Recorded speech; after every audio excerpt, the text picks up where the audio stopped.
Ouais, nous déplorons complètement ce qui se passe à Kinshasa et nous condamnons fermement ces manœuvres dilatoires menées par Kanambe avec ses supplétifs congolais et tous les autres collabos pour mettre en place un gouvernement de transition dans un contexte totalement illégal, dans un contexte totalement créé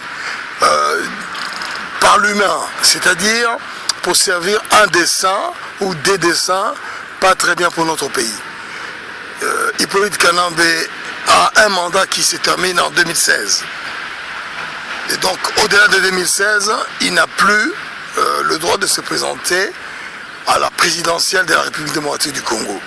Et c'est parce que ces manœuvres dilatoires qu'on a vues à Kinshasa, passant par les M23 qui viennent demander que l'on fasse un gouvernement de transition, passant par des soi-disant concertations où on a payé, on a soudoyé les Congolais par $400 et ils ont vendu le pays.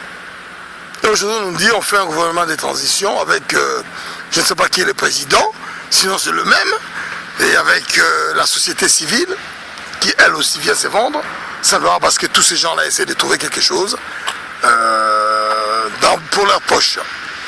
Donc aujourd'hui nous disons ça, c'est des manœuvres qui ne passeront pas et ce sont des manœuvres illégales.